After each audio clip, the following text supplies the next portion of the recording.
नमस्कार, मैं सोनिया सिंह स्वागत करती हूँ बीट द कंपटीशन पे। आपके लिए एक बेहतर खबर है या कह सकते हैं कि एक बेहतर न्यूज़ अपडेट है केवीएस की तरफ से।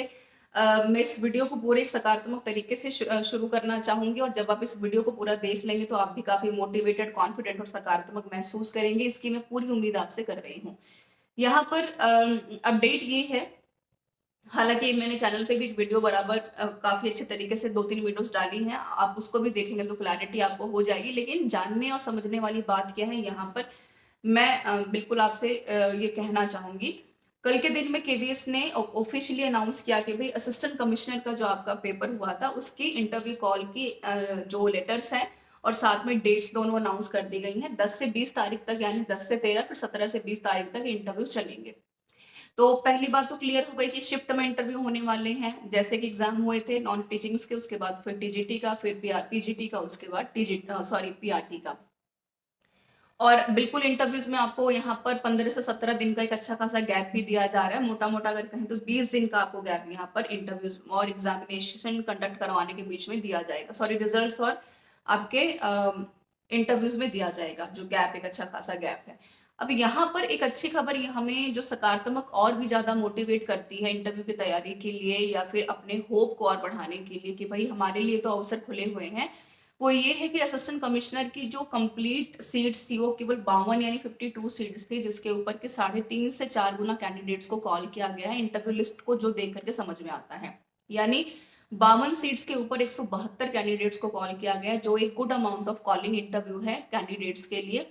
और आप ये मानकर चलिए कि अगर केवीएस का हिसाब किताब पीआरटी, टीजीटी और पीजीटी के लिए भी यही रहता है, जो कि बिल्कुल रहना चाहिए कैंडिडेट्स के गरिमा को ध्यान में रखते हुए और 4 साल बाद वैकेंसी आई है उसको ध्यान में रखते हुए। तो अगर हम 4 गुना भी अगर छोड़ देते हैं, 3 गुना भी अगर वैकेंसीज सॉरी जो इंटरव्यू कॉलिंग अगर होती है कैंडिडेट्स की, तो 6 18 साढ़े 17 से 18,000 कैंडिडेट्स को यहाँ पर इंटरव्यू के लिए अगर बुलाया जाता है, तो आप ये मानकर चलिए कि एक good amount of calling interview रहेगा। अब ये आपके ऊपर निर्भर करता है कि भाई अगर यहाँ पर 70 या 80 सीटें हैं तो आप इंटरव्यू में कितना बेहतर परफॉर्म कर पाते हैं। इसलिए मेरी फिर से आपसे ये रिक्वेस्ट है कि देखिए, नॉर्मलाइजेशन होने के बाद आप 5 से 6 नंबर या मिनिमम भी अगर मैं कहूँ तो 4 से 5 नंबर आपके फेवर में जा रहे हैं। तो 110 के नीचे जो कैंडिडेट्स वेरी कर रहे हैं, थोड़ा-सा उनके लिए सोचने का कारण एक बन सकता है। लेकिन अगर आप 110, 115 के बीच में अगर वेरी कर रहे हैं, तो बिना किसी चिंता के, बिना किसी चीज़ के बारे में सोचे हुए, बिना किसी होप को अपना जो है निराश किए हुए अपने इंटरव्यू की तैयारी के पेस को बढ़ा दीजिए।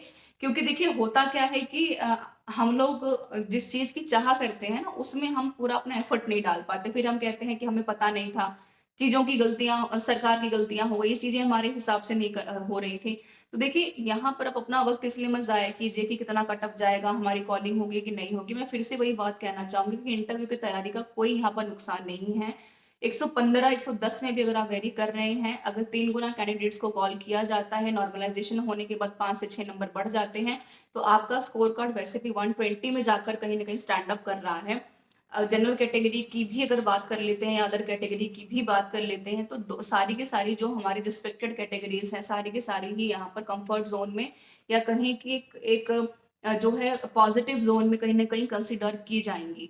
अब बिल्कुल यहाँ पर अब आपका रोल बढ़ जाता है कि आप कितना तैयार हैं इंटरव्यू के लिए। क्या आपकी स्किल, आपका कम्युनिकेशन, आपकी चीज़ें कितनी ज़्यादा अपलिफ्टेड हैं कि आप उस 6000 जो सीटें आपको दी गई थी उसमें आप अपनी जगह बना सकते हैं। नो डाउट कॉम्पिटिशन हाई है बहुत ज़्यादा। आपको एक अच्छी फाइट करनी पड़ेगी अपनी सीट्स को लेने के लिए। लेकिन पता है पॉजिटिव चीज़ यहाँ पर सबसे ये है कि 6000 में से जितनी भी सीटें हम छोड़ देते हैं, उसमें से केवल आपको एक ही सीट की आवश्यकता है और आपको एक ही सीट के लिए यहाँ पर फाइट करनी है। तो 6000 कैंडिडेट्स को मत देखिए, 18,000 कॉलिंग कैंडिडेट्स को मत देखिए, आपको 18,000 में से केवल एक सीट की उम्मीद है। तो सकारात्मक रहने की बहुत ज़्यादा आवश्यक है। बाकी हम सारी चीज़ें छोड़ देते हैं केवीएस के ऑफिशियल वेबसाइट के ऊपर जब भी अपडेट होगा तो ज़रूर मैं बताऊँगी आपको। लेकिन आपका कार्य क्या है? पॉजिटिव रहना, तैयारी करते रहना, without any waiting for a right time, क्योंकि आपका राइट टाइम शुरू हो चुका है। अब ये आपके ऊपर निर्भर करता है कि आप अपने राइट टाइम को किस तरीके से इस्तेमाल करके अपने स्किल को, अपनी चीज़ों को अपलिफ्ट करते हैं, अपग्रेड करते हैं। तो this is all about this session everyone. All the very best. मेरी तरफ से कुछ भी सहायता अगर आपको चाहिए ज़रूर कमेंट करके बताइए। मैं अब तक आई थिंक 18 से 20 वीडियो केवीएस इंटरव्यू के ऊपर डाल चुकी हूँ, जिसका कि कुछ आपको सिंगल रुपी पे नहीं करना है। टेलीग्राम चैनल ज्वाइन कर लीजिए, वहाँ से आपको काफ़ी कुछ मदद मिल जाएगी। फिर भी अगर कुछ कसर रह जाती है तो बताइए ज़रूर। मैं यहाँ पर बिल्कुल आपकी उतनी पर्याप्त मदद करने के लिए बैठी हूँ और कोशिश करूँगी जिससे कि आप एक एक स्टेप अहेड हो करके अपने इंटरव्यू को क्वालिफाई कर पाएँ। So all the very best everyone, be positive, be confident और इस अपॉर्चुनिटी का इस्तेमाल कीजिए जो कि आपके लाइफ को, आपके फ्यूचर को और आपके सपने को साकार करेगा। Thank you so much for being with me everyone.